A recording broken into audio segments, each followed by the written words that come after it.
Good morning. It's January 2nd. We're a few minutes late today. A bit of a hiccup with the new mics.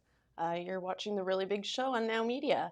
I'm Andrea Jensenberg, filling in for Ian Burns. With me, Jim Check. How are you today? I'm doing well. We're ready to go. We got lots. You're going to tell us all about it, right? I am going to tell us all about it. Today in the news, Canadians losing patience with Carney. More and more people calling it quits on BC. Trump says locked and loaded. 2025, a missed opportunity. Elbows up, just tough talk. Liberal press for silence on spending. Basic needs not being met is an all too common theme in Canada. And get ready to work for the government until summer with none of the perks. Incentives offered for professionals. The big bad banner is at it again. Poilievre lays out a path on the drug crisis. Straight talk. Back to work already. Alberta, the nation's bright spot. Another name for leader of the BC Conservatives throws his hat in the ring. Climate alarmism. CNN can't believe it. The rise of independent media. And the media writes headlines and then reverse engineers the narrative. The big bad banner at it again. You're going to have to stick around for that one, because who is the big bad banner? See if you can guess. Put in the comments if you know who the big bad banner is in Canada. So Canadians are losing patience with the Prime Minister and his lack of progress with the trade negotiations with the United States. Yeah, well, it's now 2025 has come and gone. Nothing done. No answer on the pipeline. And polls are now showing that Canadians are running out of patience with Mark Carney. All that tough talk, all the promises of the deal getting done. The original deadline was in July 31st, yeah. No deal. And I think it was July 1st, sorry. A deal will be done. A better deal. And then no deal. And now they're even trying to backpedal a little bit. And they're trying to say that, oh, no, that's not what we said. That's clearly what we said. But I think that was part of the campaign. That was a pretty major. Here's Sebastian Shamsky. He used to be Poilievre's director of media.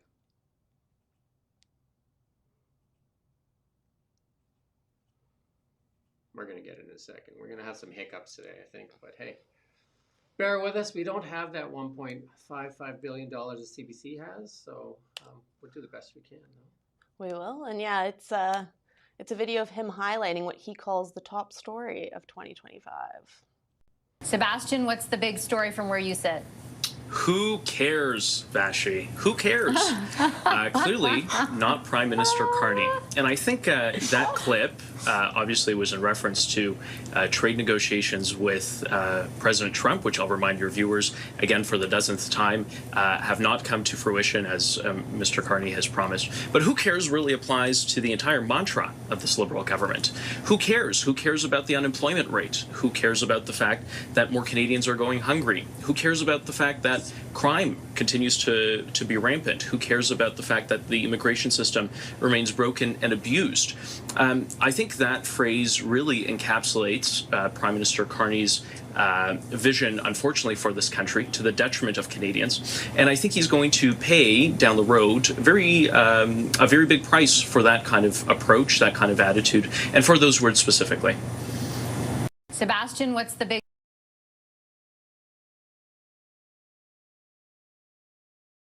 really cares? Well, I think most Canadians care. We're going to talk about it later too. Now more youth missing meals as well. We have half of Canadians that are $200 away from meeting their monthly obligations. There's so much negativity in the economy.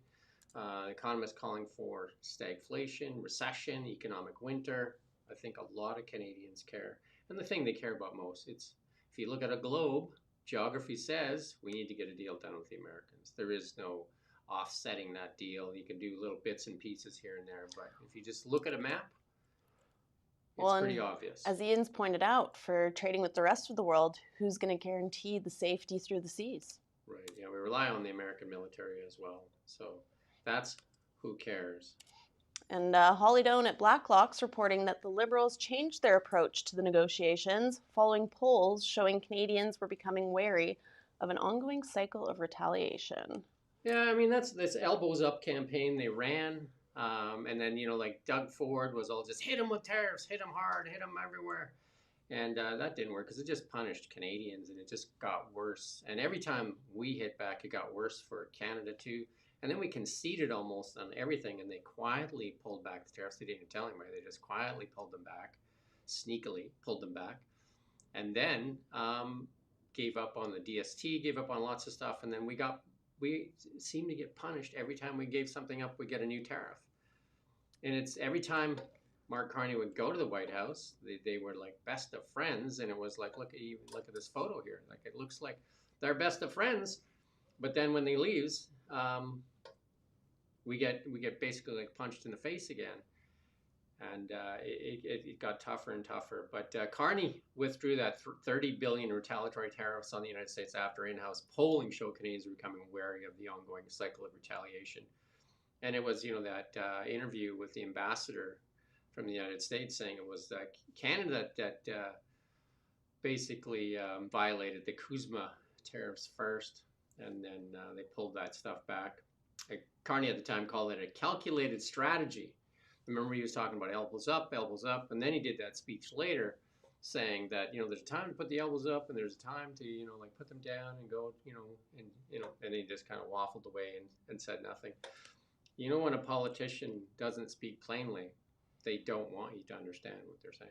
It's plain as day, right? Well, and now he's saying that these trade tariffs are probably going to be negotiated in with the CUSMA agreement. So that it's in July, isn't it? We got a ways to wait. Read that another way is that we're not going to get a deal.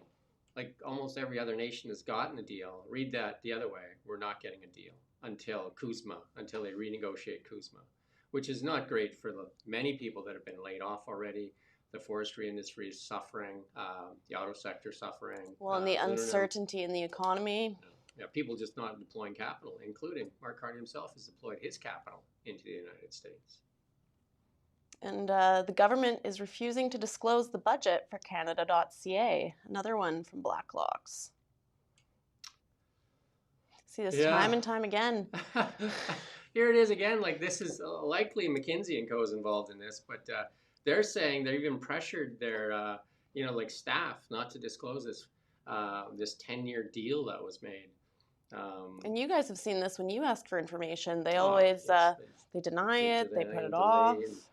And this is they're supposed to cut back on consultants. And McKinsey & Co. is one of the biggest consultants that they pay money with. But an American company. Yeah, and it's forecasted that's actually going to go up from 20 billion to 26 billion this year. McKinsey & Co. also tied to the Canada Infrastructure Bank, also tied to Mark Carney, and also that money went to the Chinese shipyards there for BC ferries. So many ties, right? Federal managers stressed secrecy in drafting a 10-year consultant's contract to manage the government's website at an undisclosed cost. Why would that be national security? Why would they not reveal that information? It's just to do the web. It's just how much are we paying to do the website for it? Well, I think that's one thing we need to hold the government to account on is there needs to be more transparency with how we're spending taxpayers' money. And in this case, they didn't even use national security. No reason was given for the secrecy. We have done our due diligence to express shareholders the importance of keeping this information confidential. And that's from a staff email. Oh. The government's goal for Canada, the government of Canada's goal is for Canada.ca to provide secure, modern, and scalable platform to allow digital communication and services. Have you been on the Government of Canada website? Have you tried to use that? Yeah, it looks like it's Web 1.0. Yeah. It's like a large font. It's really hard to use. Well, and the last time the government tried to create a web platform app sort of thing, wasn't that arrived? Yeah, exactly. $64 million. The venture followed repeated promises by Cabinet to cut consultants' fees. Cabinet in its 2023 budget made in Canada plans to reduce spending on consulting. Nick, I think we have a second version running there. If you can kill that other one that says it's sitting there waiting for people to log on. There's people in there waiting because we had a false start on the show here. And we do have a second one running in the frame there. Well, anyway. We'll get that sorted out. And this is a sad stat, highlighting how hard it is for young people these days. Over a quarter of Canadian students say they skip meals due to financial reasons. And 20% of students have accessed food from a community organization for free. And this again is, like this temporary foreign workers program that went up, all this immigration. We have unemployment in the double digits for youth, many places across Canada, and yet they were touting these numbers last time. The Liberals were touting the employment numbers and all the jobs they created. They failed to mention this, though, right? A quarter of Canadians surveyed said they are so hard up they skip meals, and that's from Food Banks Canada. We talked about that yesterday. The Edmonton Food Bank, record usage. I interviewed here Record locally. usage and record lack of donations. Yeah, and if you do have a job, you're going to be working from now until June 8th, and all of that is going to your taxes. Well, you're working until June 8th. well, that's this thing is usually done, and yeah. So because right now the biggest spend that Canadians have, it's not food, shelter, and housing, or sorry, food, shelter, and clothing. This taxes is the biggest thing, bigger than all three combined. And what are you getting for your taxes? You don't get you get to work for the government until June 8th, but you don't get the bonuses that they've doled out at Christmas for all the federal government employees. And you don't get the perks, and you don't get to work 3 days a week at work. And I think it's gone later in the year. Wasn't it like June 4th last year? It keeps going further and further and further. Yeah. But, and then how do they spend their money? We just sent another $2.5 billion to Ukraine. That, I think, brings that total around $36 billion. We've spent millions of dollars on things like gender, rice in Vietnam. I don't know. We highlight so much of this stuff. And the ArriveCan app, $64 million. And the government is trying to get some of that money back. I think they're trying to get back $200,000. Like, what? Like, why not the 64? Two guys operating in a basement. You'd think the lawsuit would be almost that expensive to do. So anyway, you get to work for the government, but you don't get any of the perks. This is one policy that I think is going to be quite positive. Is the regulations took effect yesterday, incentivizing healthcare workers to work in rural communities with student loan forgiveness. Yeah, and this is not new. They've done this in the past. Doctors and nurses used to get some deals, and this is a good news thing though. But teachers, pharmacists, other young professionals who relocate to rural Canada eligible for about 60. This is about in total, small though, $65 million a year in student loan forgiveness under the regulations. So they used to buy houses. I remember that when I was up in high level, they would buy houses for doctors if you signed a 5-year deal. This is like loan forgiveness. A similar program in the medical field was credited with drawing 17,000 doctors and nurses to rural practice. It is a way to get your loan paid off. This is expected to incentivize workers in specified healthcare, social services, occupations, stuff like that. I mean, it's tough. We do almost on a daily basis, at least 2 or 3 a week, of closures in British Columbia here in rural hospitals, ER departments. Because they can't get enough staff to work in there. And again, we have millions of Canadians going without a family doctor. Again, we've stressed our infrastructure and our housing and even our healthcare with mass immigration. And they're starting to pull back on that, but is it enough and is it in time? Yeah, and even in larger city centers, you see departments closing. Yeah. It's not just a rural thing. Another policy coming into effect this year is the ban on fluorescent light bulbs that Stephen Guilbeault drafted. Oh, he's the banner. Did anybody guess that right? The big bad banner, banning your straws, banning your plastic bags. Oh, that's what you meant. I thought you meant like a banner like you get for sports. Banning everything. So Guilbeault now banning light bulbs. And that's coming into effect, the ban on fluorescent light bulbs. Stephen Guilbeault. Apparently due to potential mercury poisoning in landfills. This is between 2026 and 2030. The import, manufacture, and sale of the most common types of lamps containing mercury will be progressively prohibited in Canada. This phase out reflects the evolving lighting technology. I mean, I'm not a fan of these bulbs, but no. I'm also a fan of letting people choose what they want to do. I'm not a fan of the LEDs for the car headlights. That's something that I think we could go back to incandescent lighting on. The one that's more ridiculous, we did it last week, was we can now manufacture straws, plastic sell them straws to the United States, but we can't use them here in Canada. Explain that to me. Yeah, there's a lot of questions. We've got a clip here of Pierre questioning the policy to continue handing out drugs to Canadians. Oh my God, this one here. I was just in Tokyo. And for 10 days, Tokyo and Osaka, and didn't see any homelessness, didn't see any drug usage. Subways are clean, everything is clean. I can report the same. Denmark, Spain, nothing. Portugal. And then And in here, it looks like war zones. And we continue to do the same thing. Even David Eby here in British Columbia with Justin Trudeau, that their decriminalization pilot did not work. He admits that was wrong. We've actually increased the drug usage. And Pierre Poilievre coming out with a plan here. And let's listen to what Pierre Poilievre has to say. They got literally millions of people hooked on it. They killed 500,000 Americans and 50,000 Canadians. And now we're told that the solution to pharmaceutical addictions to pharmaceutically prescribed drugs is to give out more pharmaceutically prescribed drugs, profiting the same industry that caused the crisis. This is insane.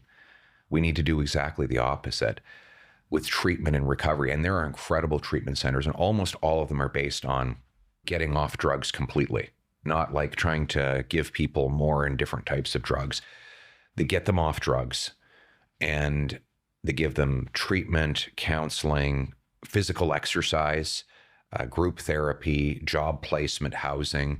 I met with a group in Windsor. They have a 70% success rate on the first treatment to get guys off drugs. And one of the guys, young guys there, he actually got out, started a home renovation company that only hires graduates from the treatment facility. So he's got like 5 employees and they're all recovered drug addicts. And so there are ways to do it. We can do it. We can get people off drugs. So my message to people is, if you're addicted to drugs, there is hope. And not only that, we need you. We need you to get better so you can be an inspiration. You can go onto the street and grab the next guy, pull him off the ground, bring him in for treatment, and then he's going to go on the street and pull in the next guy. And we're going to create that virtuous circle until we've saved every one of our brothers and sisters.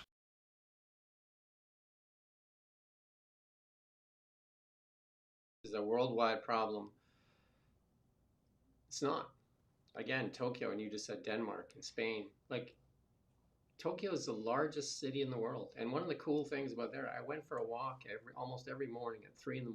by myself in a strange city, the largest city in the world, and felt 100% safe. I would not do that in Kelowna. Well, 10 years ago, I used to wander around downtown Toronto as like a 19-year-old, felt perfectly safe. It's a different story now. And this is these policies that they've done here, where decriminalization and that. Well, usually if you decriminalize drugs, which they did in Portugal, they've done successfully in other places, they put other supports in place, like job placements, like this. It's you have to go in and get counseling to get the drugs, and then they get you off it.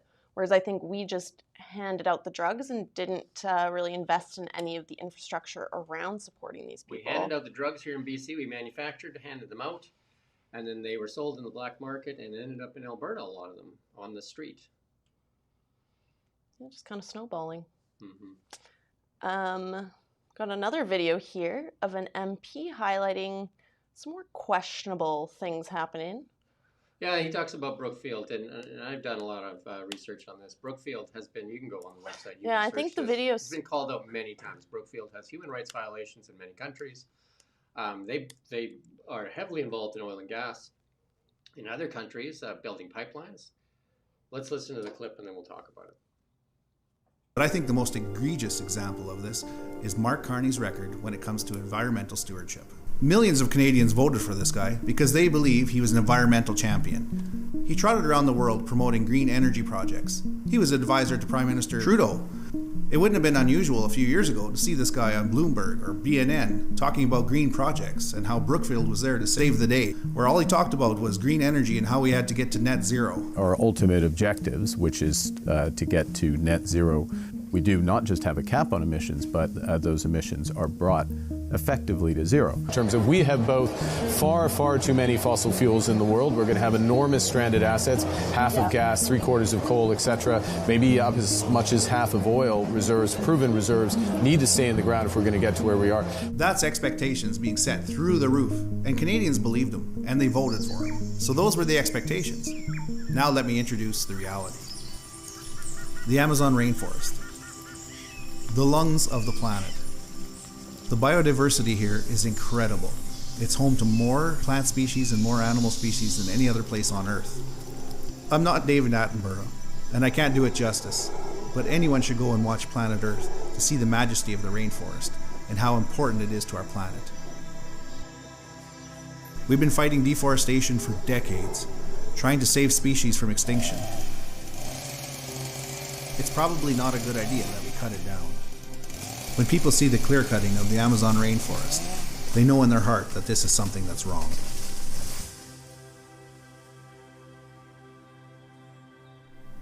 But then, along came Brookfield.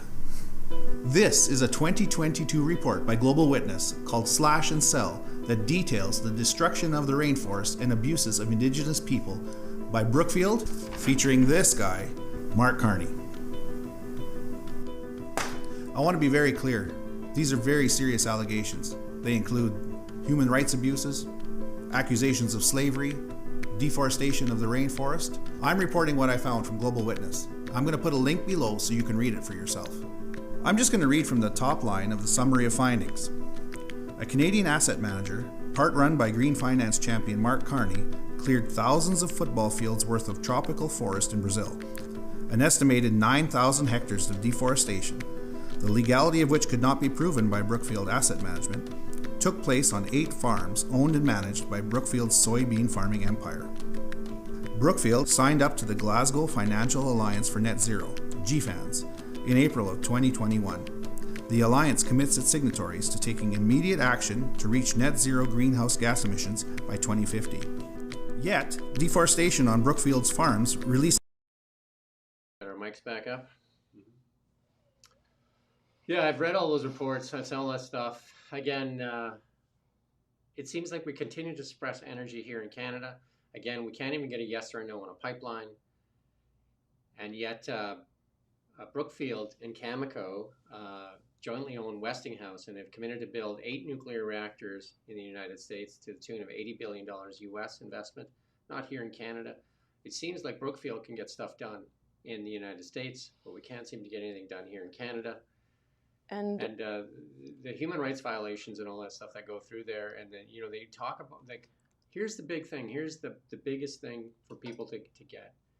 If you can't understand what they're saying by a politician, it's intentional. If they don't speak clearly and plainly, it's intentional. Well, what the biggest thing here for me is the hypocrisy as well. Mark Carney is the green energy champion, and yet cutting down the rainforest in Brazil. And they scrapped the Plant 2 Billion Trees initiative this year.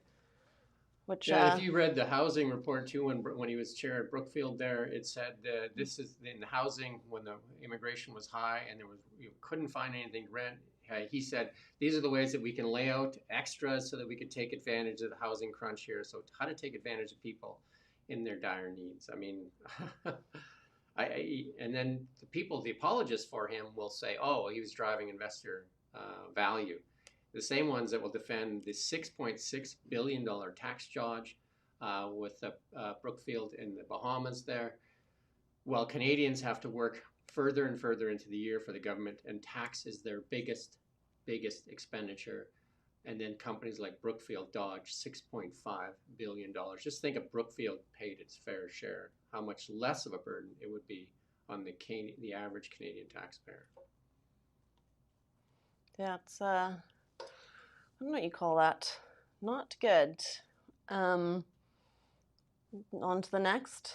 We've got Ontario and Alberta mandating government employees to return to the office 5 days a week. So this is the provincial employees, not the feds. The feds are still working on that 3 days a week.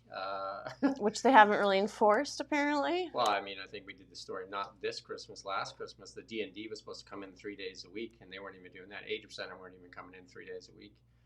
And they say it's unsafe to come into work and all, but they're being told they have to come back to work, and that's, you know, like from Doug Ford and Danielle Smith to come into work. I mean, it's all the ecosystem too that suffered too. It's all the small businesses around there, all the little shops and everything that just didn't get the businesses that they used to have. So it kind of gutted out the downtown cores when people weren't coming back to work, right? So, and then plus everybody else has to go back to work. So then why were they getting this favored status, right? I think that's where a lot of people were kind of a little bit. angry about. They get better wages than the private sector. They get better benefits. They get better. Get bonuses. And that's the federal government employees that are getting, 90 to 100% of them are getting their bonuses. I'm not sure what the province of Ontario or Alberta gets for bonuses. Hopefully it's a lot more in line with what the private sector is doing. And the food professor is calling attention to Doug Ford's dramatics. Yeah, Doug Ford, the guy that poured the Crown Royal on the ground, he's the guy that kind of Mark Carney blames for kiboshing the trade deal that was almost done. And he's just kind of like showing you the hypocrisy. Here's Doug Ford wearing a Canada's Not For Sale hat that's manufactured in China. Yeah, it's not a good fit, that hat. You can maybe tell it's a... Doug Ford is definitely the most performative guy in Canadian politics. 100%. Just want to remind you, everybody, that we'd like you to share, subscribe, and support local and independent media wherever you can. Independent media making it's 2026 is going to be the year of independent media. People have lost trust. We're going to bring you a lot of stories on independent media near the end of this this segment today. You're going to find a lot at the end here, so stick around for that. Again, please share, subscribe, comment. Tell us where you're watching from. That's always interesting. We appreciate that. We got lots of regulars. And my volume on my mic still, somebody says, is still not loud enough here. I don't know how I can turn it. We're trying to use new mics here. Is it on? Or is it just picking up mine? Is there the green light? Anyway, why my mic wasn't on. So there's my problem. How about now? You want to let us know if a mic? It's a brand new mic system, and it was handed to me, and the mic wasn't on. So let me know if that volume is better now. I was the one who handed the mic, so there, it's louder. Look at that. There we go. Perfect. Some good news for Alberta: a data center project backed by European firms has the potential to be worth nearly $13 billion. Ian and I have talked about this many times, and Ian will be back Monday, by the way. Andrew's been sitting in all week, but we say Alberta is the bright spot of Canada, and it has been for a while. It is the golden goose. That in Saskatchewan, Alberta and Saskatchewan, kind of bringing in the money. They're the ones that do all the transfer payments. And they get treated like Cinderella all the time, like the ugly stepsister. And but they bring home the bacon, they bring home the money. And here's one thing: data centers, you don't have to transport the oil or the energy. The data centers come to you to utilize the energy, and that's where Alberta's strength is. And then if you couple that with the cold weather, if they do some data centers in northern Alberta, you get the cold weather because there's a lot of cooling that goes into these data centers as well. You can have, Alberta could become the Saudi Arabia of the world in that type of diversity of energy, because it has everything. It has absolutely everything. This data center here, and this one's going to be going into the Olds area, which is just outside of Calgary, and it's backed by European firms with the potential of $8 billion over the next several years, or 12.8 billion Canadian though, and that's 8 billion euros. Data District, a division of the Swiss-based manager, has partnered with Technologies New Energy. So when one comes, more will come. And that's the strength of Alberta. Alberta has tremendous opportunity. And if they can't move their energy, maybe the people that utilize the energy can come to them. And then they don't have to worry about all these other things and these pipelines and all that stuff. Alberta is definitely Canada's gem or moneymaker or whatever you want to call it. Alberta should be treated with a lot more respect for what it brings to Canada. Economic engine. Doesn't David Eby claim that British Columbia is the economic engine of the country? Good one. Silver, another resource, at an all-time high. Reports say India and China are offering to buy the metal from mines at above market value. Silver absolutely on fire. Like absolutely, I've been a silver guy forever. It's been a tough years for silver. Gold has been good too. Been buying gold myself since the first Iraq war, when it was like $200 an ounce. Gold now, like just skyrocketing over like $4,500 in American dollars. There's something going on in the silver market though. There's absolutely something going on in the silver market. There's price discrepancy happening, like $10, $20 difference in different markets in the world right now. There's a huge silver squeeze going on. I had one of the reporters bring me his 50-cent piece, pre-67 coins, and he showed it to me. He said, I got this 50-cent piece, which is 80% silver, and it was a 1964 50-cent piece. And he said, what do you think that's worth? And I said, what do you think it's worth? He said, well, I don't know, $1.50. I said, I'll give you $5 for it. And it's worth about 30. I just showed him how to use AI. And I said, you want $5? And he's like, no. I said, you were happy with $1.50 a couple minutes ago. But yeah, so silver on fire, as is almost all the metals. And that's what's good for Canada. Canada, resource rich, so rich, copper, gold, silver. And yet it takes, like I was a mine site controller. It almost takes 20 years to get a mine site going here in Canada. And David Eby talks about shovel-ready projects. But I mean, who's going to invest in BC right now when there's so much uncertainty? And I think we're going to bring that story. We're going to talk to Jeffrey Moyse here later in the week, Aboriginal lawyer, talking about a mining project that got, the court decided to give it to a First Nations group. So who's going to invest in BC when there's all this uncertainty going on right now? Well, we're headed into our BC news now. We're going to talk Are about we right that into the further. BC news? But yeah, silver on fire. So again, copper on fire too. So great times for the resource sector. Copper's on fire. Don't people start stealing stuff from job sites? Heard of that before. Yeah, we got some BC news though. Coming to you live from the Now Media Newsroom.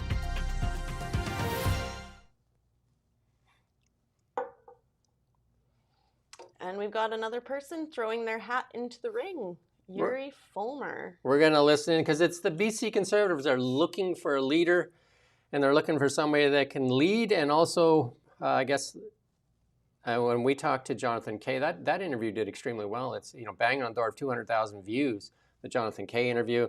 And he said at the time that as bad as the NDP are doing, the Conservatives are even worse. They're just in chaos.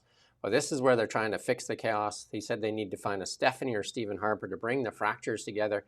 Is this the next Stephen Harper? Let's listen into what Yuri Fulmer has to say.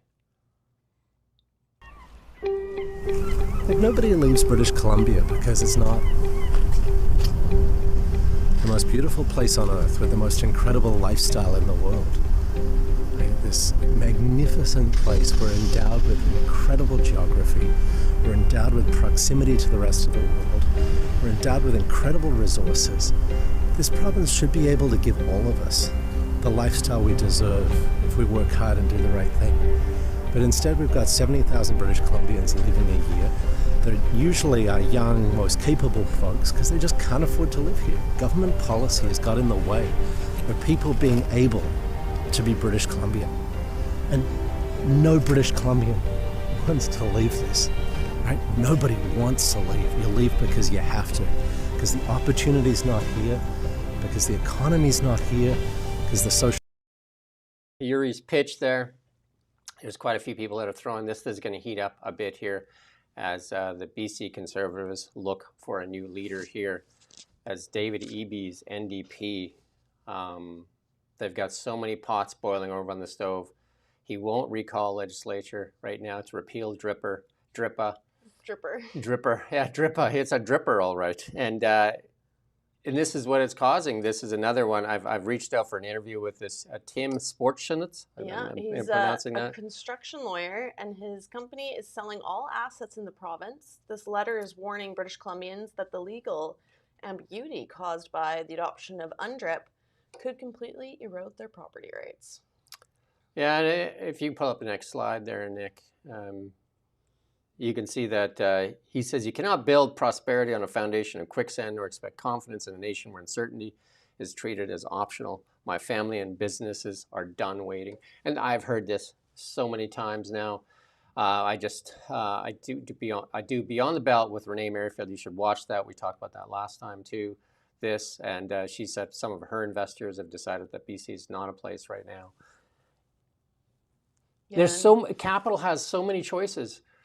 And David Eby is not doing what he needs to do for British Columbians. We are not going to have a strong economy here unless you can convince capital to stay. And why would capital stay right now? Like, he talks about all these shovel-ready projects, but who's deploying capital? Who's deploying capital? Capital's fleeing. Capital's fleeing. The numbers are there, including Mark Carney. Mark Carney's capital is fleeing. Over 90% of Mark Carney's wealth is in the United States, including he moved Brookfield to the United States. So what is that saying? But there's two interviews that were done, end-of-year interviews that were done by the mainstream media, both Global and CBC. They didn't ask the obvious questions, and it was such powder puff interviews for Mark Carney. Like the obvious questions is why is capital fleeing Canada? And then if you answer, and then you, just like you know the answer because you did it, and the pipeline. Yes or no on the pipeline, and that's if you listen to Mark Carney on the pipeline, there are different answers all the time, and there's ambiguity all the time. And it's intentional because he doesn't want to speak in plain language. Pierre Poilievre, at least in that interview, gave a firm, straight answer. And then if you, Andrew's going to put up, I think today or tomorrow, the stuff on the CCUS. It's going to be on our TikTok. Probably going to put it on our YouTube as well. Yeah, I think it'll be on the YouTube first because the TikTok. And you listen to Mark Carney's speech at the UN and talks about CCUS, but it is the most ambiguous speech ever. And it's intentional. It's intentional. It's done that so you don't understand it. And this whole ambiguity is starting to get a lot more attention. National Post ran an op-ed as well this week, cautioning the ramifications. This is starting to leak throughout Canada. This thing that's in BC, it's starting to leak all over Canada. The BC government. Yeah, it was 2019 when they adopted. DRIPA. And they said it was mainly supposed to be a virtuous signaling devotion to reconciliation, and it turned into a nightmare here. And David Eby said it was never intended to go after private lands. If you don't have fee simple lands, what is the government for then? Because the government sold those lands to the people, right? So then is the government even legitimate? If the government can't do that, what is the government for then? Well, and then we also spoke yesterday about how it could be interpreted that you have to negotiate with 200 First Nation governments within British Columbia to get any sort of agreement on resources. Well, they're fighting with themselves laws. now. They're even that Richmond claim that David Eby now says he's going to backstop to the tune of $150 million. So that's you, the taxpayer, British Columbian taxpayer, are going to backstop because they can't get mortgages there. $150 million. The Vancouver Sun did an article and said it's more like over $1 billion. And then when I interviewed Jeff Moyse 4 times, he said it's in the trillions of dollars. It's in the trillions of dollars. And it's all has to do with this, another lawsuit. Hunter notes the year ended with a lawsuit by, I can't pronounce this, K. Dene, alleging secret provincial talks with another First Nation claiming successor rights over 3.2 million hectares, highlighting rising tensions and growing uncertainty over land claims in BC. The Richmond decision not only has the Cowichan tribe that got that land in the decision, there's 2 other First Nations that were vying for that land as well. So this thing is going to go on forever. Jeff Moyse says it's going to take 5 to 7 years for this thing to even make it to the Supreme Court of Canada. And the Supreme Court of Canada will not hear it until it's exhausted in BC. And David Eby won't even ask for a stay right now. David Eby dragging his feet. Jeff Moyse also said that he believes David Eby is running this whole thing out of his own office and that most of the NDP MLAs don't even know what's going on. And there's a couple advisors he has. You can go watch the interviews. A couple advisors to David Eby that have written papers that are public that say British Columbians need to feel pain in reconciliation. And David Eby was the Attorney General when we brought it into our law in 2019. So he's been part of this for a long time. So a big mess in British Columbia, a big mess in British Columbia. That's just like tons of uncertainty, the economy, our youth, like there's so many youth that are leaving British Columbia. There's obviously... and what's this going to do for property values throughout the province? Well, I mean, your dad's a realtor. He's saying people aren't making deals right now, right? Yeah, They're choosing not to do deals. And people who were thinking about moving here from Alberta are like, we're going to hold off. We're going to wait and see what shakes out with this land title claims. I'm not sure how long David Eby can even hold on to his leadership within the NDP. Renee and I did predictions. My prediction is David Eby doesn't last the year. I don't think they're going to call election in British Columbia. She doesn't think he lasts. I don't think he lasts the year. I think the NDP will replace him to try and salvage the party. No different than what the Liberals did with Justin Trudeau, because they're going to need to change direction. And I don't think David Eby is ready to change direction. And on that happy note, on to international news. Coming to you live from the Now Media Newsroom. Donald Trump threatening to enter Iran if the government kills peaceful protesters. It's a post from his Truth Social. Yeah, Donald Trump, there's been the currency. There's a currency run right now in Iran. There's massive protests in the streets, and there's been some reaction. And Donald Trump saying that the American military is ready to go in there, locked and loaded, to support if it gets violent against these peaceful protesters. We'll see what happens there. Iran is a fairly large country with a fairly large military, and they were working on nuclear weapons. So they have a fairly advanced military. Yeah, it's yeah. We won't discuss whether they do or not, but they have a fairly large military, and so this could turn into quite the powder keg in the world. So we'll watch that closely. And even the climate experts are saying there is no climate crisis now.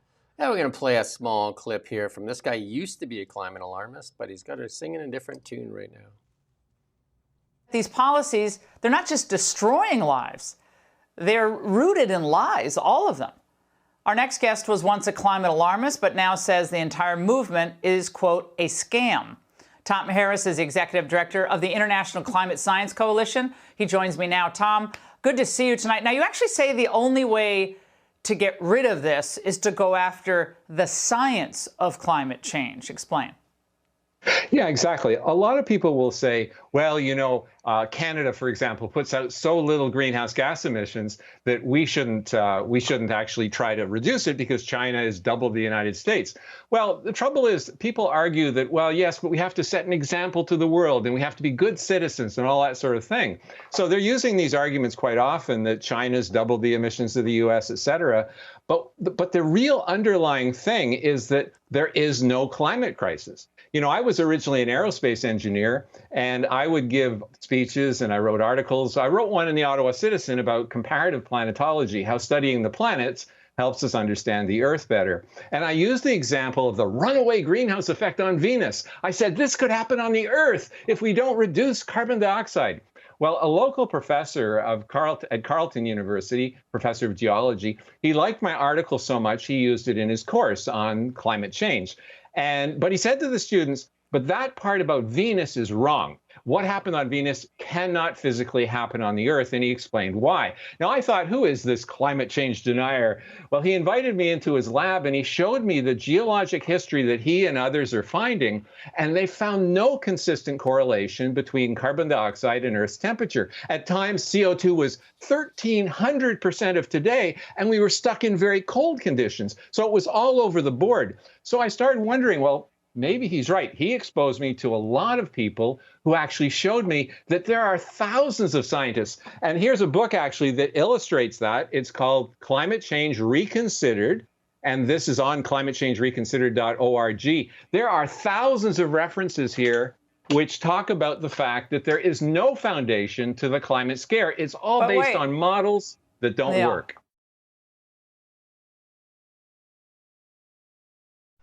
But I mean, Bill Gates has also come out recently and saying there's other priorities that we need to work on now. The world's not coming to an end, and there's a few other people that have come out there. The United States has completely backed off of climate policies. They've completely changed direction. Canada seems they're going to drop their new climate agenda here in the new year. Mark Carney's promise, and CCUS is going to be a big part of that. And drop again, it as in drop an album, not drop yeah, it from... and again, Andrew's going to explain it a lot in a TikTok video and a YouTube video that's going to come out on CCUS. CCUS, we've already had 2 American companies move here to Canada because there's no tax credits in the United States anymore. They're getting 75 cents on the dollar, so they're going to socialize the risk there. So you're going to pay for the risk. There's no investment risk for them. They're going to get 75 cents on the dollar back, but they're going to privatize the profits. So they're going to then have the ability to sell these credits mandated to the energy companies if they want to produce energy. What a great scheme this one is. This is probably one of the most complicated tax schemes ever invented, and it's complicated for a reason. Yeah, if it's complicated, what were you saying? They don't want you to understand. Yeah, they don't want you to understand. I would draw attention to, even in this clip, the man at the beginning says how Canada's emissions basically have no true effect on the global numbers. And we've been so saying low. that. Ian and I have said that forever. It is Canada. It's been virtually saying we've suppressed our economy in Canada for a decade, and pushed our people into poverty. We're now at the mercy of the United States. If we would have had a Northern Gateway pipeline, don't forget Mark Carney also testified in committee that we shouldn't go forward with the Northern Gateway pipeline. The only way we can diversify from the United States with our #1 export is a pipeline to either the east or west coast. And it's basically the boo birds out there say no. And Danielle Smith has a, another play where she can go south and then west. She's looking at that, and there's also talk about going to Alaska. So, and you were telling me Team Canada, that I don't know where Team Canada is. even if we decide we are going to make a pipeline, we're still years and years away from it. It takes years to build a pipeline. It takes years to build a pipeline. You just not like it's not tomorrow. But here's the thing: 9 months, no decision. Like Poilievre in that interview said, "I will build a pipeline." Mark Carney did not say that. He said, if people say no, the answer is no. But then he says something different. You know what I mean? Like you cannot get a clear answer from him. And then I would challenge anybody to say a definitive yes or no from Mark Carney on a pipeline. And an interesting thing when you look at Alberta's MOU, the CCUS, the carbon capture, utilization, and storage, and that part of the framework is actually decided upon before, I think it's April that has to be up, and the pipeline plans is July. So they're prioritizing the CCUS programs in Alberta. Yeah. Again, we do appreciate you all. We're going to talk about independent media. If you could share, tell us where you're watching from and get this out to more people. Independent media is your chance. Again, if you watch those 2 interviews and go on my LinkedIn, you can find me, Jim Check, on LinkedIn. And I broke down those interviews. I did the global one so far. I'll do the CBC one right away as well. And you can see how biased the interviews were, how absolutely biased the interviews were, and the questions that were asked, and the questions that weren't asked. I put it in my LinkedIn there, the questions that should have been asked. And then somebody said on there that they're going to copy and paste those questions and send them in every day until they get answers, because they're not getting answered. And CNN is having trouble believing some data about the president. Yeah, I mean, this is typically, this is the legacy media in the United States. They're dying as well because people have lost trust. We got lots here on this. This is really important. Stick around for this because this is really, really important, these next few clips here. Let's go with CNN and her disbelief in the polling numbers. Take me back in history. Take you back in history. So it was so interesting to me that Donald Trump's first net approval rating of his second term is higher than his entire first term. And I was interested, has that ever happened? Has the second term net approval rating in the first month, have you ever had a higher rating than any net approval rating during the entire first term? Donald Trump is the only... I have a really hard time believing this. This is 100% true. I went back. I love spreadsheets. Donald Trump's is the first guy ever whose net approval rating in the first month of his second term is higher than any rating that he had as an entire first term, Kate Baldwin. This is true. I don't make stuff up. The numbers are the numbers. Take me back in history. Take you back in history. So it was so interesting. Yeah, so they can't believe it. And it was even our own legacy media here that put it out that Trump is suffering. They said that Trump's poll numbers are horrible. The data doesn't support it. And maybe it's how things are going on the ground. And that's why he got higher. Here's a guy here that's just telling you what it's like. And we play tons of these clips, but let's listen to him.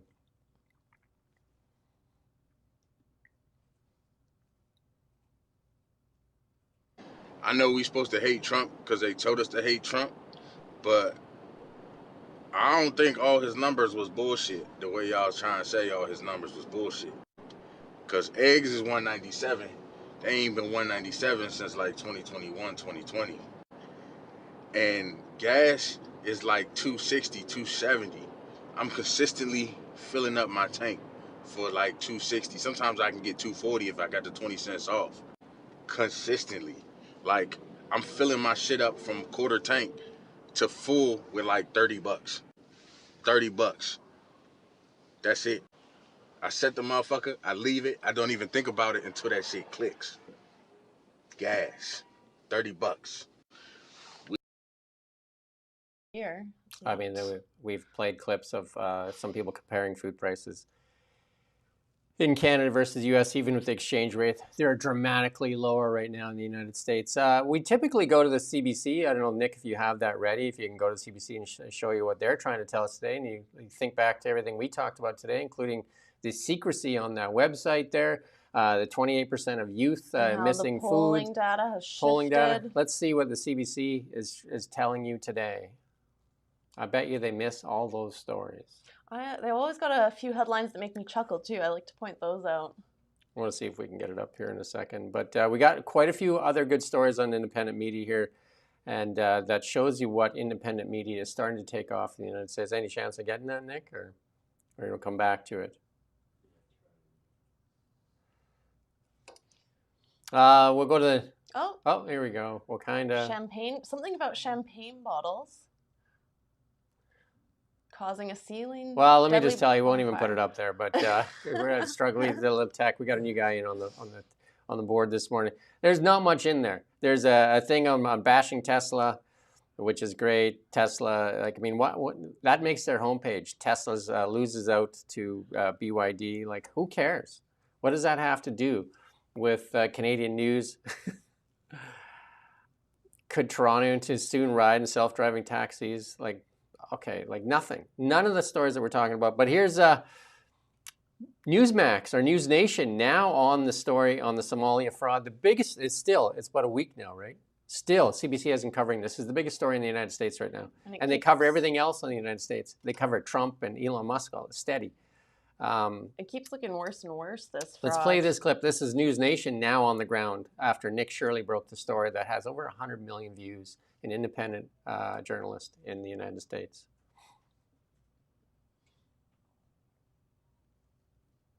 Apologize for the technical boops and beeps. I don't think we'll ever forget to turn on a microphone again, though. That's kind of a one-time mistake. Any luck on that one? That clip? The clip here. What? Okay. We're not going to play that clip either. We've got another clip here. The protesters, the Democrats have sent the protesters that do have that clip. Yeah, we've done stories on that, how there's so now evidence of paid protesters. So now they're trying to stop that big group. The investigations.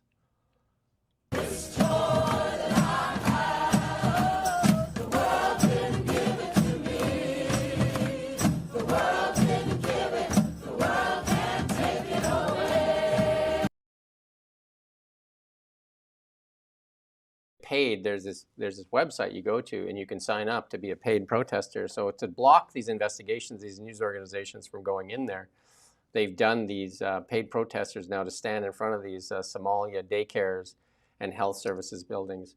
Like I said, News Nation was there, and they've gone to a whole bunch now. They're saying there's like up to 20 health services things in one building. And this is uncovering billions of dollars in fraud. And yet, what did CNN do? They went after Nick Shirley instead of going after the story. The biggest story in the United States. What did CNN do? Yeah, I think it was actually that there were 60 healthcare businesses registered in one dilapidated building. That was the stat you were looking for with the 20. And then here's the new CBS anchor. They got new ownership over there. Ellison has taken over at Paramount there, which owns CBS. And here's the new guy on the desk making a promise to Americans because they realize they've lost the plot. But let's listen to what he has to say and see if you believe him. A lot has changed since the first person sat in this chair. But for me, the biggest difference is people do not trust us like they used to. And it's not just us. It's all of legacy media. And I get it. I get it because I've been hearing about it from just about everybody for more than 20 years as I've traveled America on this assignment or that. My mom's neighbors in West Virginia, my own neighbors in New York City, thousands and thousands of conversations in between. Sometimes people want to talk to me about our coverage of NAFTA or the Iraq War. Other times it's all about Hillary Clinton's emails or Russiagate. Or more recently, COVID lockdowns, Hunter Biden's laptop, or the president's fitness for office. The point is, on too many stories, the press has missed the story because we've taken into account the perspective of advocates and not the average American. Or we put too much weight in the analysis of academics or elites and not enough on you. And I know this because at certain points, I have been you. I have felt this way too. I felt like what I was seeing and hearing on the news didn't reflect what I was seeing and hearing in my own life, and that the most urgent questions simply weren't being asked. So here's my promise to you. Today and every time you see me in this chair, you come first. Not advertisers, not politicians, not corporate interests. And yes, that does include the corporate owners of CBS. I report for you, which means I tell you what I know, when I know it, and how I know it. And when I get it wrong, I'll tell you that too. Yeah, we'll see if they hold up to it. I did post that on my LinkedIn as well, and if he's true, great. But start with apologizing. Start with apologies for what you did during COVID. Start with apologies because there's so much bad reporting. Start with what you guys did with Kamala Harris. Start with that. I mean, there's so much trust loss. And then even worse in Canada, we have a crippled and corrupted media here in Canada that it's at the begging bowl. The Liberal government has crippled the media here with Bill C-18. Close to 100 outlets have failed since the introduction of Bill C-18 2 years ago. And that's, again, Stephen Guilbeault, the banner there, that says it's immoral even to talk about Bill C-18. Bill C-18 continues to cripple and corrupt media here in Canada. We lost an audience of 200,000 that we earned serving our community. But they created this. Out of that, they created this. So this is what happens when you step on something and then it has to morph into something else. And independent media, the rise of independent media will be because of the chokehold that's been put onto it by government and these funding people like this. Yeah, it's just, well, they were censored and that. So they're going to get what's coming because people have lost trust. And then somebody just talked about Catherine Herridge, and she was the one that wanted to report on Hunter Biden's laptop when she was working for CBS, and and they wouldn't allow her to run it during the election cycle. You have to ask yourself why. And then she's left, and she's on independent media, and she's we're going to listen to a little bit from Catherine Herridge here. We eventually broadcast a story about the Hunter Biden laptop after the midterm elections in 2022. We commissioned a forensic review.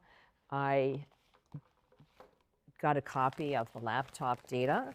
I have it here still. I went to a lot of effort to get the cleanest copy of the laptop data, the same data that was provided to the FBI, because I didn't want to have any professional journalistic risk for CBS News. I wanted this thing to be totally locked down. When we did the story, we did it after the midterms.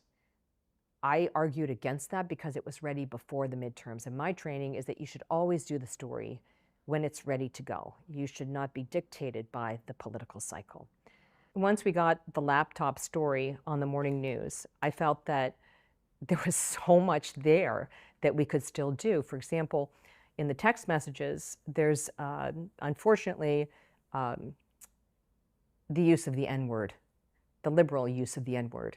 And I thought this was worthy of a story, but I was told that it was not something that interested CBS News. Then I asked for a forensic review of the laptop, and we found that there were more than half a dozen emails that were likely used by Joe Biden. I thought that was a story, but the answer that came back was, well, we need to know what the content is of the emails. But that was going to be a years-long process. So there was no way. So they're just... That's good. You can go watch that full thing on X. Like, if you're not on X, I advise you go on X. What X has done is likely, Elon Musk has likely saved the Western civilization by purchasing X, because they were censoring everything. They were censoring everything. You got to remember that they deplatformed a sitting president of the United States. They deplatformed a sitting president of the United States. That's how much power they had at that time on censorship.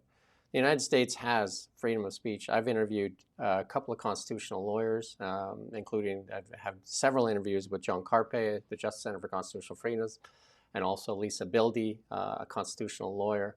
Canada has the Charter of Rights. We do not have First Amendment absolute freedom of speech. And we have the Charter of Rights, but the Canadian government continues to try and compress our rights with new bills. We talked about a lot of those bills on this show. We got a lot on our TikTok as well. Yeah, freedom of speech is not enshrined the same way it is in the Constitution. And they continue to compress our freedom of speech, and they're going to do more so. If you look at what's going on in the EU, that's basically a model that's coming here. And so we need to fight. Go watch the interviews I've done with John Carpe for more on this. And so Catherine Herridge there, she says that independent journalism will dominate in 2026, and we're starting to see it. I mean, we see some people in the comments here saying Nick Shirley's a fraud. Of course, that's the only pushback. He's outlined the biggest story in the United States. It's the biggest story in the United States right now, and it's the biggest fraud that's exposed. There's other media outlets that have tried to expose it, like small outlets that they've got any airplay. Definitely Nick Shirley got platformed when Elon Musk retweeted and J.D. Vance retweeted it. That gave him the platform. Sam Cooper, yeah, and people are talking about Sam Cooper. He does great work in British Columbia and uncovering things for sure. The independent journalists are the ones that are doing the work in Canada. Because if you look at what CBC, look at the CBC website, go there now or whenever today, and you're going to see what they're pushing to. It's pablum and propaganda. And yeah, it's pretty bad. And here's the top cable news networks in 2025. Fox is definitely doing better than the rest, but most of them are losing market share like crazy. And then we did the story, I think, last week. Numeris says CBC's viewership falling off a cliff. But what's not falling off a cliff for CBC? Revenue.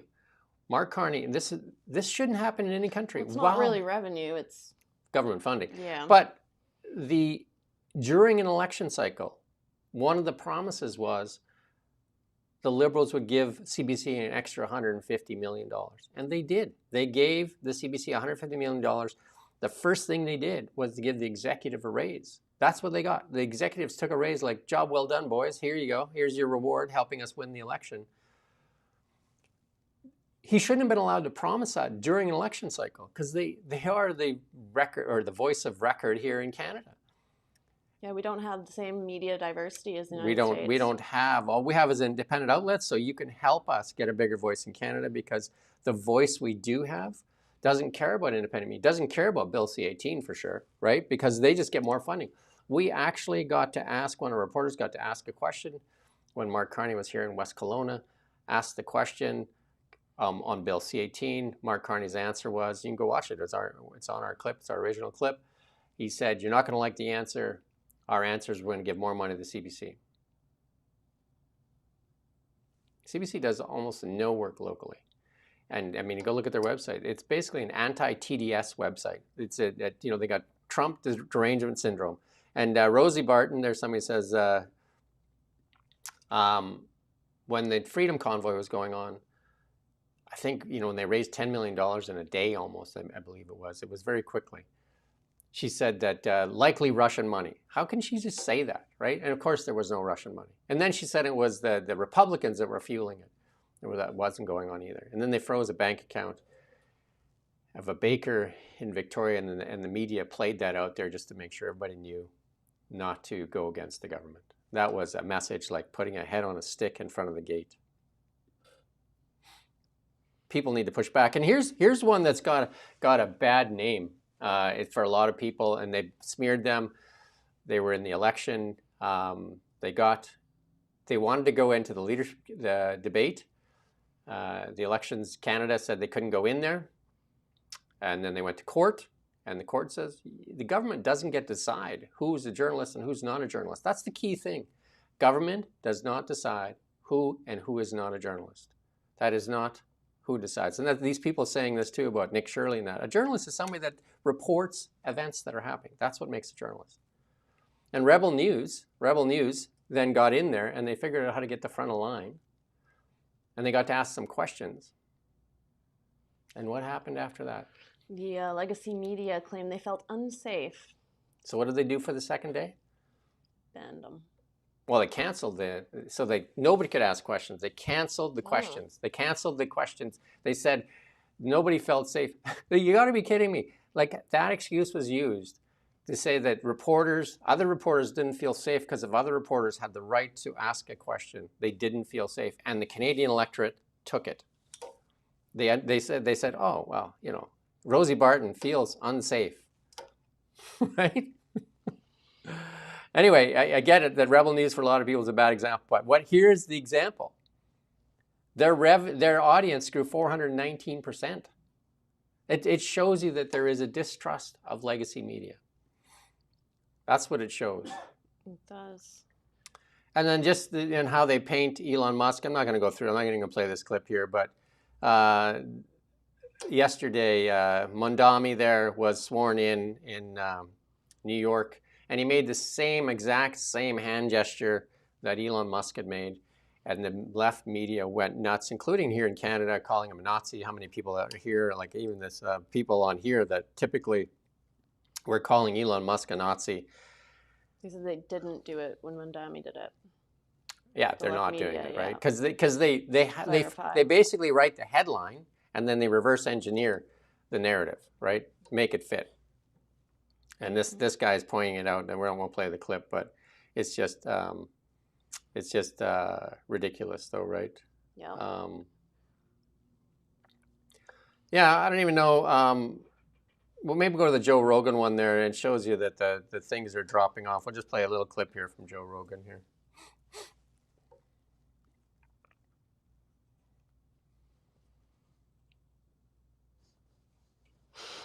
It's a bit slow today. From the time Trump's been in office, deaths by overdose have dropped off a cliff. Look at that. Look at 2024. And wow. leading into 2025. Just Look going at down. These are all deaths from overdoses. I mean, that's kind of crazy. Like, look at that. From all drugs, which is the top one, look at that drop. I mean, that's crazy. So you see the peak was in 2022, or it looks like actually 2020, between 2023 and 2024. That's the peak where people are dying. And then from the time Trump's in office, it's taking a fucking sharp downturn. That's good. And why is that? Well, Joe Rogan has one of the biggest voices in the United States. It's bigger than all the legacy media combined. And during the election cycle, Trump went on there with Joe Rogan. And Joe Rogan's podcasts are tough to do. They're 3 hours. Do you know what I mean? You got to sit there for 3 hours and Joe Rogan goes at you. And then he provided the opportunity to Kamala Harris. She refused to do it. I don't think she could sit and answer questions for 3 hours. They went 3 minutes, right? So it would be hilarious, though, if she did go on there. And Mark Carney wouldn't go on a show like that, but he does go on the left-leaning shows. Don't remember he ran for prime minister. He went on a couple of the left-leaning, supposedly comedy shows. I think it was, I can't believe it was Colbert or Marr or... Well, he likes to do interviews with like the British press or Bloomberg, but rarely answers to Canadian media. But we're going to show you this last story here on the Border Patrol here, because they've ramped up the numbers. They've closed the border, basically. The amount of incursions, they've closed the border. Remember Joe Biden said forever that he needed Congress to close the border because it was the Republicans' fault why the border was wide open. But let's play this clip here. I would speculate that this is why the drugs are falling. Were granted rare access inside the U.S. Border Patrol Academy, where under President Donald Trump, the curriculum has changed. This is the fastest I've ever seen government move. One of the biggest changes, a new pursuit policy. Our last pursuit policy, we would let them go. So they knew that the Border Patrol would not pursue them. Execute. That's no longer the case. Feel that? Oh, yeah. They're also rolling out new firearms technology for better aim. The new implementation is the MRDS, which is a miniature red dot sight. Is it a game changer, though, for you? 100%. Really? Yes. What do you guys got going on this afternoon? Many of the changes paid for, they say, by President Trump's Big Beautiful Bill, which also allocates funding for 3,000 new Border Patrol agents, on top of the more than 19,000 already on the job. We'll grow this year to about 1,800 students at any given time here. And that's going to be a record high. That will be a record high. That's good. So, I mean, Canada still is working on getting your gun back. They've got set aside $500 million to get your guns back. And instead of looking at what's going on at the border or what's inspecting at the sea cans and our ports there, they spend the energy there. And I think they've spent like $50 million already and have collected 0 guns. 2 provinces and 1 territory has already said we're not participating in this. And Gary and the Sangria, in a leaked phone call, said that the program, he didn't support the program, but he's administering the program. And then he said he was going to make his tenant whole. I mean, and he still has a cabinet position. It's absolutely ludicrous what's going on here. they've effectively closed the border and stopped illegal entry. And Canada, we're working on it. We're spending we have a deal with we're renting Black Hawk helicopters from the Americans. I can't remember what that contract was. It was like $50 million. We did that story a couple of weeks ago on Black Hawk. We're renting helicopters from the Americans right now, Black Hawks, to patrol the border. That's our show, though. Like, subscribe, share, and thank you. Big thank you to Andrew. If anybody wants to say thank you to Andrew, sat in for Ian Burns, the vacationing Ian Burns here, and she's done a great job. And she looks after our TikTok and a lot of our social stuff as well. We're going to start a weekly show as well here with Andrew's going to do a weekly show. We're going to do a kind of a wrap-up show. I do Beyond the Ballot here with Renee Merrifield, the former MLA. And we got a lot more interviews scheduled. We're going to try and get a lot more. We got lots going on here. So we do thank everybody that's tuned in. We've got a lot of people tuning in today. Again, if you could like, share, subscribe to get this out there. The more independent media is supported, the more that we can get truth out there. And again, $1.55 billion the CBC gets, and you look at the work they do, and give us 1/10 of what they do, and we could light this place up. And it's truth that we should seek. I mean, we report to you. That's who we want to find truth, and we want to find a better tomorrow. And the only way we can do that is to be critical. And media's job is to hold power accountable. It's not to prop up power. If media's propping up power, they're not doing their job. They're just a PR department. And a government report also said that the CBC is basically become an arm of the PMO's office. So with that said, I'm Jim Check. I'm Andrea Jensenberg. Thank you to Andrea again, and thank you for watching Now Media.